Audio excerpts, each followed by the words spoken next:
வணக்கம் மக்களே. எல்லாரும் எப்படி இருக்கீங்க? இன்னைக்கு நம்ம ஒரு ஊரோட கதை, வரலாறு, கெத்து, அங்க வாழ்ந்த தலைவர்கள், வாழும் தலைவர்கள், தொழில் வளம் இத பத்தி பார்க்க போறோம், பேச போறோம். ஆம், காவிரி, பவானி, கண்ணுக்கு தெரியாம அழகா ஓடி வர அமுத நதி இத நொய்யல்னு சொல்லுவாங்க. இந்த 3 சங்கமிக்கிற இடத்த பத்தி தெரியுமா? எஸ். கொங்கு சீமையோட மணிமகுடம் ஈரோட பத்தி தான் நம்ம பார்க்க போறோம். ஈரோடு. இதோட ஆன்மீக பெருமையை பத்தி பேசணும்னா மன நினைச்சாவே மனசுல ஒரு அமைதியும் நிம்மதியும் தானா வந்து சேர்ந்துருது. அந்த வரிசையில பவானி கூடுதுறையில இருக்க சங்கமேஸ்வரர், வேலாயுத சாமி திண்டல்மலை, சிறகிரின்னு சொல்ற சென்னிமலை, சத்தியமங்கலம் அடர் வனப்பகுதியில காவலுக்கு நிக்கிற வண்ணாரி அம்மன், கோபி கொண்டத்து காளியம்மன், வரலாற்று பெருமை பேசுற அந்திய குருநாத சுவாமி கோவில்னு நிறைய இருக்கு. அது மட்டும் தானா? ஈரோடுன்னு சொன்ன உடனே என்னங்க ஞாபகம் வரும்? மஞ்சள். ஈரோட்டுக்கு வெறும் மஞ்சள் மட்டும் தான் ஃபேமஸா என்ன? ஈரோட்டோட பெருமை வெறும் மஞ்சள்ல மட்டும் முடிஞ்சிடறது இல்ல. சங்க காலத்திலேயே நம்ம ஈரோட்டை பத்தி நிறைய விஷயம் வந்திருக்கு. பதிற்றுப்பத்து இந்த இலக்கியத்துல நம்ம மண்ண சாந்து வருவாணி அப்படின்னு சொல்லியிருக்காங்க. சாந்து வருவாணி அப்படின்னா என்ன? அழகிய சந்தன மரங்களை அடிச்சு வர குளிர்ந்த ஆறுன்னு அர்த்தம். இது மட்டுமா? கொடுமணல் பெருந்துறை பக்கத்துல இருக்கு. இங்க நடந்த அகழ்வாராய்ச்சியில ரோமானிய நாணயங்கள் கண்டுபிடிக்கப்பட்டிருக்கு. அப்படின்னா நினைச்சு பாருங்க, அந்த காலத்திலேயே நம்ம ஊரு செம்ம மாசா இன்டர்நேஷனல் லெவல்ல பிசினஸ் பண்ணிருக்கோம். அப்புறம் புவிசார் குறியீடு, நம்ம ஊரோட புவிசார் குறியீடு, அதாவது ஜிஐ டேக். இத பத்தி தெரிஞ்சுக்கலாமா? என்னென்னலாம் ஜிஐ டேக்ஸ் வாங்கியிருக்குன்னு?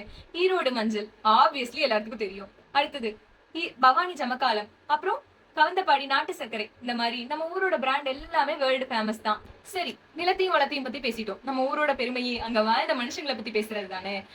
சாதி கட்டுக்களை உடைச்சு பகுத்தறிவை நம்ம மனசுல பூக்க வச்ச தந்தை பெரியார் பிறந்த ஊரு இதுதான். அதனாலதான் இன்னைக்கு வரையும் பெரியார் மாவட்டம்னு சொல்றோம். அது மட்டுமா, உலக கணித ஞானிகளை வியக்க வச்ச கணித மேதை ஸ்ரீனிவாச ராமானுஜம் பிறந்த ஊரும் இதுதான். அது மட்டுமா, வெள்ளையனை எதிர்த்து போர் செஞ்ச பாட்டன் தீரன் சின்னமலை பிறந்த ஊரும் இதுதான். இது போக இன்னைக்கு வரிசையில EVKS Elangovan, KC Karuppanan, KA Sengottaiyan, இந்த மாதிரி நம்ம மண்ணோட குரலை பத்தி பேசுறதுக்கு ஆட்கள் நிறைய இருந்துகிட்டே இருக்காங்க. அது மட்டும் தானா? உழைப்பு தாண்டா முதன்மைன்னு தொழில்துறையிலையும் ஈரோடு சும்மா என்ஜின் கட்டி ஓடிட்டே இருக்கு. விவசாயத்துக்கு உயிர் கொடுக்கிற காலிங்கராயன் அணைக்கட்டு, இயற்கை விரும்பிகளுக்கு வெள்ளோடு பறவைகள் சரணாலயம், அந்தியூர் வெத்தலை, சினிமா படம் எடுக்க நம்ம சின்ன கோடம்பாக்கம், அதாங்க கோபிச்செட்டிப்பாளையம், இப்படின்னு நிறைய இடம் இருக்கு.